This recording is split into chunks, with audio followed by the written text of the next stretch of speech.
On January 10th, 2010, I went to see Michael Bartmann's new show of paintings at the Rosenfeld Gallery in Philadelphia.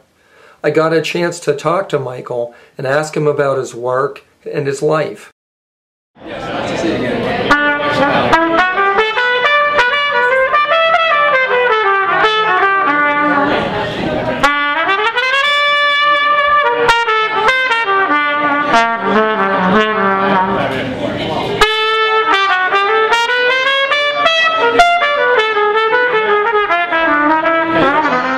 You went to the academy. Were there any particular teachers that inspired you a lot? Or for me, it was really the mix of teachers. I had teachers that were more figurative artists, and then I had a mix of abstract painter teachers, Jan Baltzell and Bruce Samuelson. I was like a sponge, wanted to learn it all. The thing I liked about the academy was the give and take, or the push and pull of, you know, one hand having an anatomy class and learning figurative art, and then on the other hand, having people who are just focused on paint and more, you know, paint for paint's sake. I mean, I think if you go to a school that has a single thought, you tend to follow a certain teacher, whereas if you have a diverse body of teachers, you're forced to find your own way. You know, I'd have Sidney Goodman one minute, you know, the next minute I would have Liz Osborne or Bruce Samuelson, and that kind of tug of war. It was daunting, but it forced you to find your own voice. We're in a show at the Academy of students of Sidney Goodman and Liz Osborne. How did that happen? It was through Liz Osborne. I think I was a student of hers more than Sidney's, and my work's probably a little bit closer to hers. You know, I like her work. And actually in this show, some of the backgrounds, there's some shadows that reference some of her paintings. I always have secret titles for the painting, and one of the titles is The Long Shadow of the Belgravia. Because a lot of times in the backgrounds of some of these urban scenes, I'm manipulating almost like a still life. I might be pulling something I've seen in one location and putting it in another, and then eventually I'm almost constructing it like an architect would do. Like I'm building my own environment. But I also will pull from other paintings that I've seen. It's like I like thinking, communicating that way.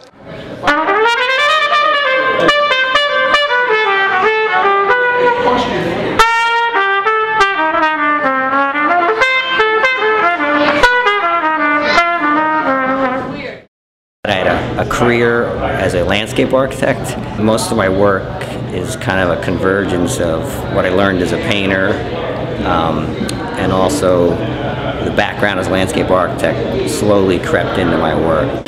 I've been a big fan of Michael Bartmann's for quite a while, and he's always done very exciting work.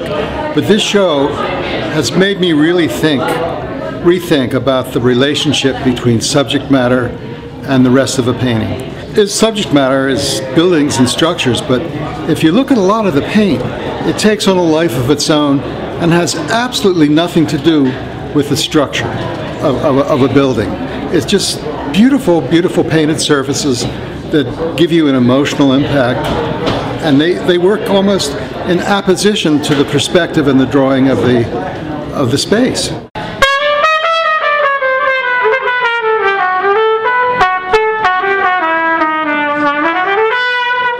You said you were a landscape architect, and yet it's all kind of structures. But the reference to landscape architecture really is you spend your time at a drafting table and you're designing worlds, but you're using, you know, a blueprint appears pretty abstract to the layperson, but it's filled with information. The graphics of it, the drafting is all T-square, and it's coming more from the graphic quality of like a blueprint. Grids in perspective, yeah, again, it goes back to being the drafts person, and you're working with a grid, like a traditional perspective, and then I was always thinking in terms of the plan view of a plan. I used to do illustrative drawings that were perspectives. I kind of like the duality of the two. Grids and things like that are in there, but it's more of a layering.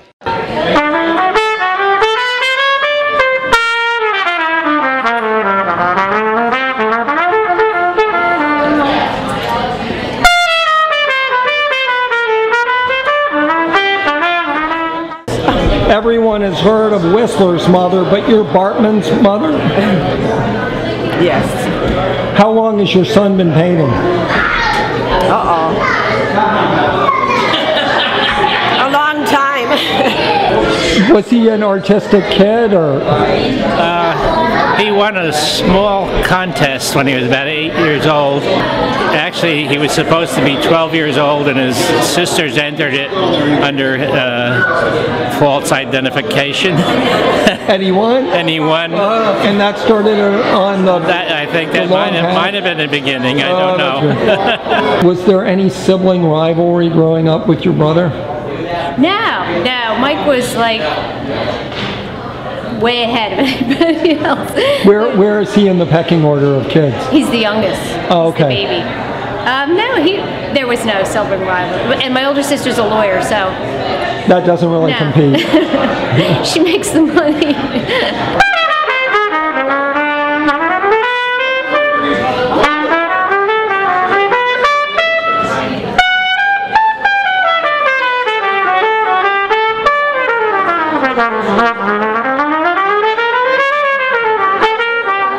Do you apply the paint with both a brush and a palette knife? It seems like there's a lot of varied ways of... That's a good question. I use a brush and a palette knife. I use some of my old drafting tools. I have triangles, like a 30, 60, 90 degree triangle. I drag it through the paint, or I pick up paint and I move it around. You get good at using a brush, and it's kind of like, well, how am I going to throw myself off my game? The brush becomes predictable. I know what I can do. So I purposely take a tool that's awkward to use. I paint myself into a corner and I try to paint myself out. It's just something to throw me off for other things to happen. And then I can brush back into it, so it's a back and forth. But the triangle has these edges where I can pick up the paint and move it, or I can just randomly scrape. But really, I'm drawing. I mean, even when someone's scraping into it, it's as if they're applying it. It's just, you're drawing. So it's a combination of finesse and just being awkward and rough.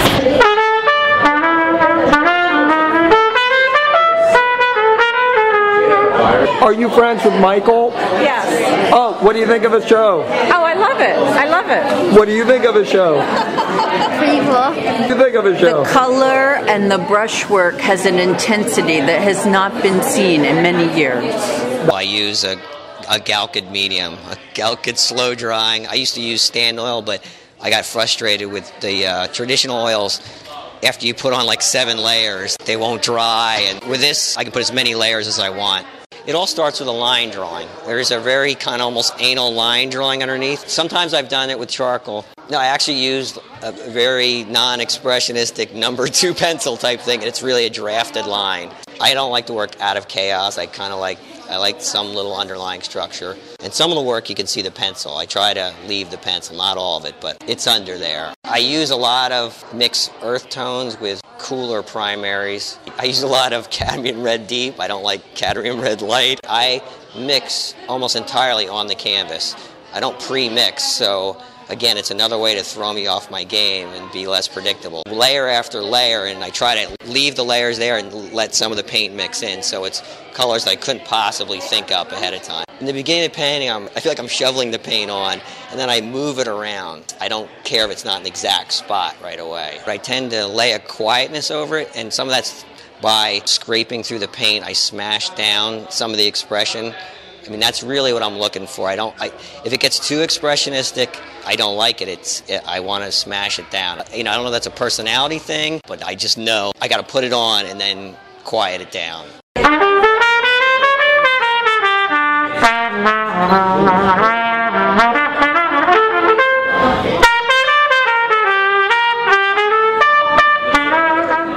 Do you have a job on the side, or do you still have to work? Or yes, like anything, it's up and down. Last year was pretty tough, but I do several things. I work at a gallery. I actually build gardens. I just built some waterfalls and ponds. I work with salvage stone, and I want things to be designed but not designed. It's that vernacular I'm looking for. Like with the paintings, I don't want it to be designed. I want it to feel like a big stain that just happened on the painting. Like I walked over and threw a cup of coffee on the canvas and it came out in this beautiful stained way.